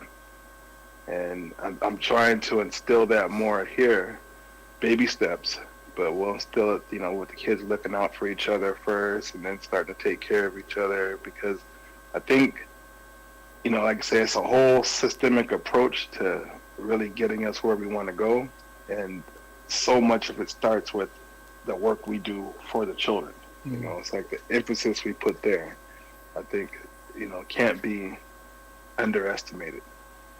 You know, Are there a lot of programs where you are dealing with like sort of like rites of passage away from like teaching? There's a few here, African spiritual based ones, but from what I've been able to do the research, they have no connection to actual temples in Megiddo. You know, it'd be a guy here saying that, oh, I'm a so-and-so master, and then you ask them, okay, well, you know, when do you go back, you know, home to, you know, talk with the elders? And I've never been on the continent. And it's like, oh, okay. I don't know how you're a master if you've never been to where the source of it's coming from, you know. So I think that's the issue, is that you'll have people that market themselves as, you know, one thing. They really don't have the essence of what it means to be, you know, a spiritual master or a person capable of guiding someone to develop themselves, you know. Unfortunately. I mean, this is what society does, though, and it teaches our children to be materialistic. You know, I mean, earlier when I was thinking of like doing an introductory to the show, and I was, you know, thinking of saying, you know, we oftentimes we wish people health, strength, and prosperity, and oftentimes we look at the physical, material things as being prosperous, not like we're negating that spiritual side of ourselves. And this is where society is taking hold of us, really, because that focus is more on materialism, really. You know? Yeah, we have no gauge for anything else. I mean, we're afraid to talk about it, actually. If you ask somebody, hey, you know, how you doing? Are you doing good? Like, your spirit? What are you talking about? You know? Yeah. Look at you like you're crazy. Yeah, we really need to get to where we're talking about real things, you know, and not some of these conversations. I mean, I stay quiet a lot, to tell you the truth. I don't want to talk about Kardashians. I don't want to talk about, you know, this basketball player that I'm never going to meet. Yeah, and what's going on in his social life has nothing to do with me, you know. Yeah, absolutely. Yeah. Hattani, we're coming to the close end of the show, and is there, before I ask you about what's happening in regards to the doors of initiation opening, is there anything you'd like to say to summarize this topic, please?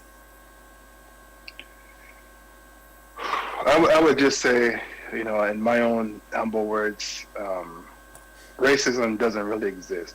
It's a man-made concept, and it's purely there to divide us. And for us to overcome that, we really need to just elevate our thinking to be more in line with higher beings and less in line with, the muck of human existence. Mm-hmm. And it's completely possible. It's been achieved in the past, and it will be achieved again. And so we just have to, be diligent in our pursuit towards maintaining this quality. And if anyone wants to do it, the Earth Center is, fulfilling that mission. That's one of the things that we're trying to do, is bring back this pursuit of quality to humanity.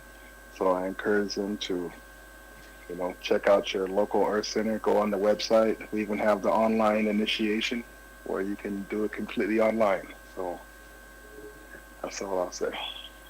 Okay, Duawu Hatane. And okay, so they can go to the Earth Center website, www.theearthcenter.org, to find out about all the registration days, yes? Yes. Okay, Duawu. Nini, thank you for having me.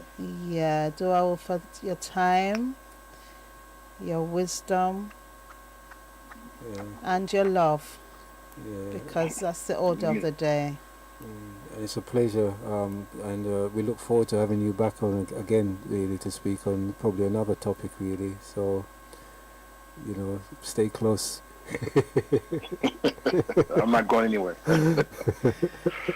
Okay, Hatani. All right then. Iriru, Netedua. Dua. And that was our brother, Imi Makitatoui. Pronounce that, please. Makitatoui, yeah. From San Diego there, sharing some of what's taking place over there in San Diego while we're having our experience here. And we can see how modern society basically is influenced, white privilege really worldwide, really, right, where the world is suffering because of it.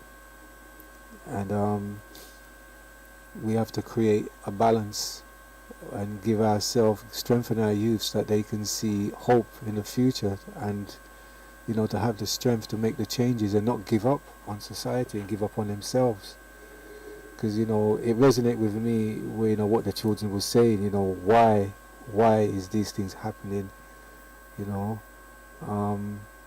why should they make them feel from that young age that there's no hope for them, really, that there won't be no equal opportunities. There was another experiment, the one with the children standing on the line, which was very, just showing them that you can explain it because I think it's relevant, really. Oh man, I thought we'd come to the end of the show, but anyway. No, without expressing that. Oh Lord have mercy. The experiment it's been run over a period of weeks, but basically it was a multicultural group of students who were all on a line. Age-wise. Yeah, they're all from the same age group. They're all on a line ready to run a race. And before they got started, the teacher said, "Stop. I'm going to ask a question. And depending on your answer, you can move forward or backwards." So some of the questions were, have you ever been stopped by the police because of the color of your skin? And the ones who said yes, they had to step backwards. And the ones who said no, they were allowed to stay in their space. And then furthermore questions were asked. Yeah, a lot of different questions. Different questions relating to, basically relating to life experiences. Yeah, it was about the experience from a black perspective, just what they have to go through on an everyday basis, really. Yes. You know, compared to their white counterparts. So eventually what happened is the whole class, depending on the questions that were asked, were all standing in different lines now. And lo and behold, the majority, in fact, actually all of the white children ended up at front of the line, and the black children at the back. And when some of the white children expressed outrage to know that they're ahead of their black counterparts just based on the questions that they were asked. Well, just by the colour of their skin, really. It was the question that separated them. Yeah, the questions that were asked were questions that relates to racist tendencies that they've been experienced to. So it was upsetting for many of the children, black and white. And incidentally, I read the comments. This experiment was on YouTube, and I read the comments, and one particular person said, "This is a glimpse of this anti-white people was bad enough. If you and other media garbage keep promoting this divide strategy, the white and patriotic people will rise against you and shut you all down with mass deportations and put an end to this disgusting agenda of white genocide." And I thought, wow, he's talking about white genocide when in fact what was being perpetrated upon the black children was actually in fact black genocide. What he was so aghast against was the fact that the white children's eyes were opened towards the racism that their black peers have been experiencing and that their families have been experiencing. And he took such outrage against that because now the children have been exposed to truth. And the actual starting point that they're starting off in life. And Yeah. where society will make them think that they're on an equal playing field. The starting point before they even start off their journey in life. They were way ahead of the black you ones. know what I mean? Yeah. And that, that's it's sad that they go through society believing in society, that all their struggles, going through schooling and all their effort and everything, that when they do get to the end of that journey, that they're going to have that equal opportunity to be equal to their white counterpart, to be as successful. Well, we've always grown up to tell most black children that you have to work harder.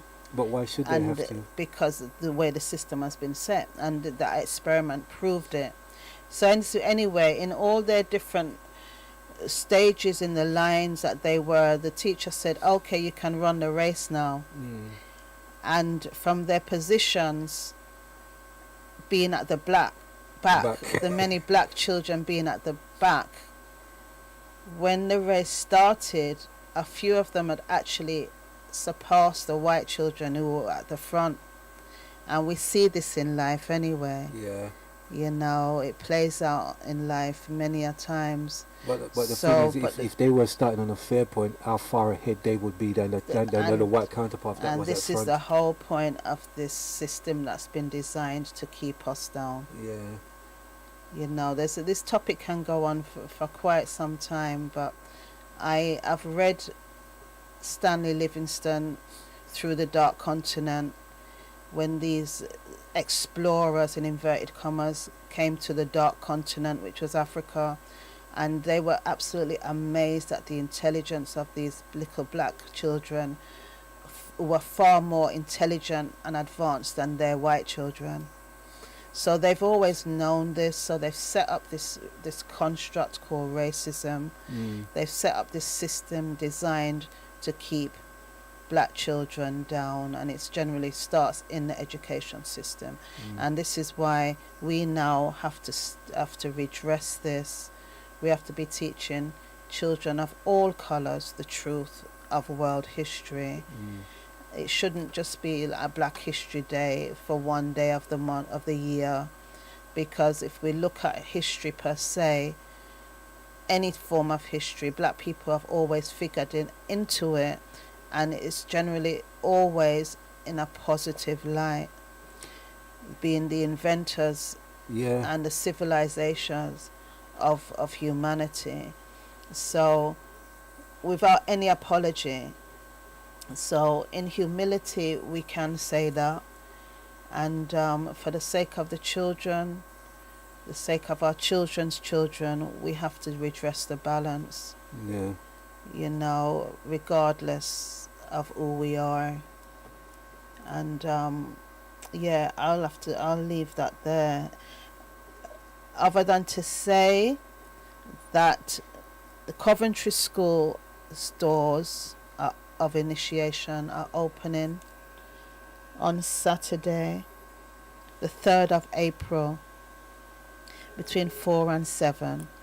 So for those who wish to learn the authentic Kemetic knowledge, they should go onto Facebook, and you will see the links so that you can access the Zoom day, the Zoom registration to attend the registration day.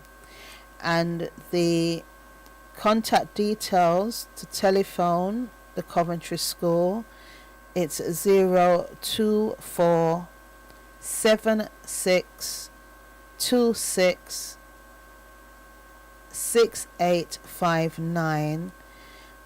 You can email them at coventryec@theearthcentre.org for more information, or you can find them on Facebook Coventry, the Earth Centre Coventry. So that's Saturday the 3rd of April for those in that vicinity. And for those in the Americas, if you go on to www.theearthcentre.org, you can find the details for the doors opening in other temples in North America, and also the online initiation that's happening.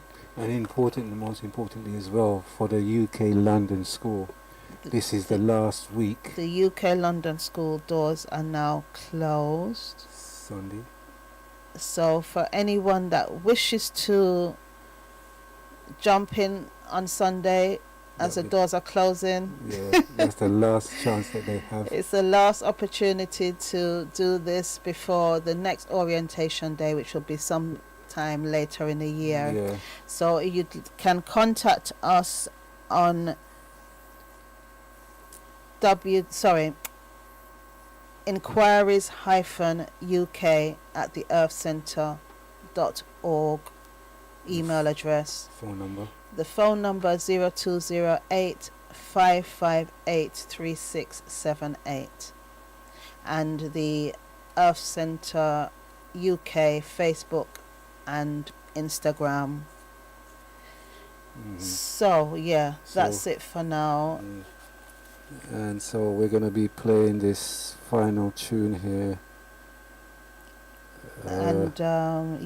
So basically everything starts from the self. So we start working on ourselves and the children to create a better future for our children. Got to build up their confident reader and make them realize that they are important. You know, they are the future. They are the future. You know, so Iriru. Well, we played this last tune before. World needs love.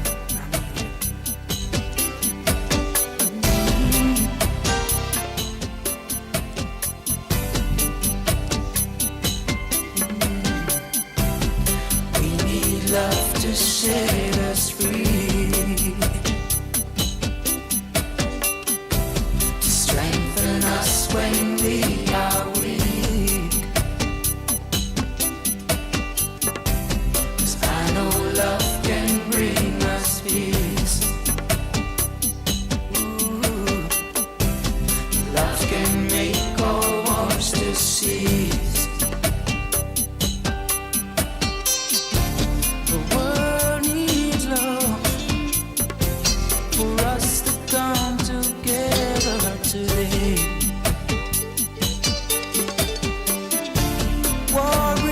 destruction, but I know love brings unity. Yeah. And now for us to come together to build a happy family. Ooh, we need love to set us free, to strengthen us when we are weak. 'Cause I know love can bring us peace. Love can make our wars to cease. Yeah. The world needs love for us to come together today. Ooh. War brings destruction, but I know love brings unity. Yeah. Now for us to come together to build a happy family. Oh, yeah. We need love to set us free. Yeah. We need love to carry on. Oh, delivering us from hatred's arms. Yeah, yeah. The world needs love for us to come together today. Yeah, yes. War brings destruction, but I know love brings unity. Yes. Now for us to come together to build a happy family. Oh, we need love to set us free. Ooh, to strengthen us when we are weak. Ooh, 'cause I know love can bring us peace. Oh, love can make our wars to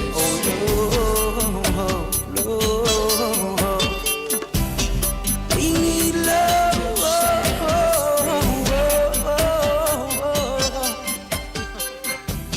Strengthen us when we strengthen us.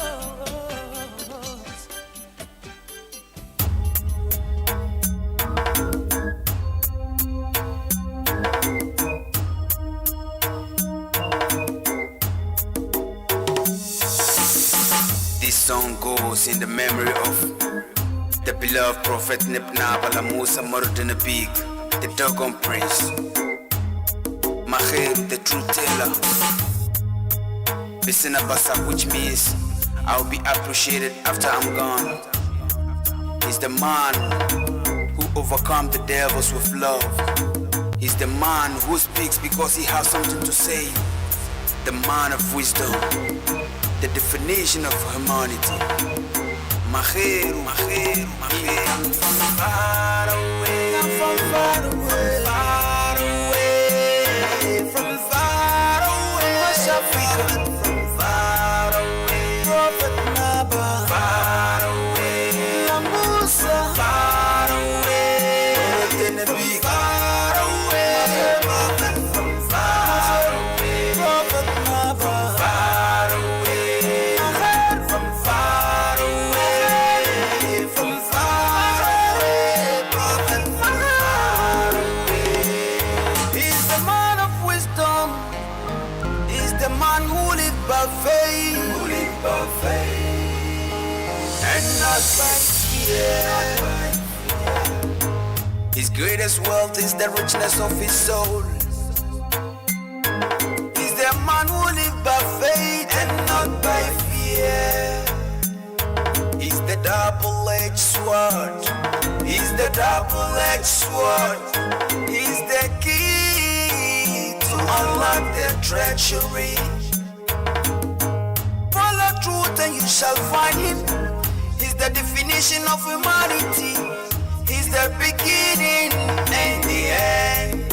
He's the prophet never far away. From far away, far away, from far away. Prophet from far away, prophet never far away.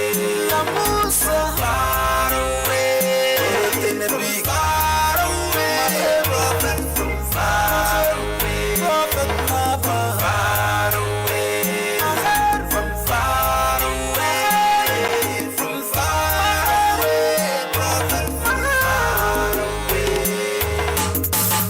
Bob Marley say, emancipate yourself from mental slavery. None but ourselves can free our minds. Have no fear for atomic energy, 'cause none of them can stop the time. How long shall they kill our prophet while we stand aside and look? Some say it's just a part of it. We gotta fulfill the book.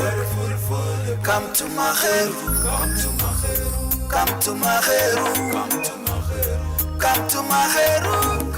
He got your untold story. I'm from far away, I'm from far away, far away, from far away. West Africa, from far away, Prophet Naba, far away, La Musa, far away, far away, Prophet from far away, Prophet Naba, far away, from far away, from far away, Prophet from far away.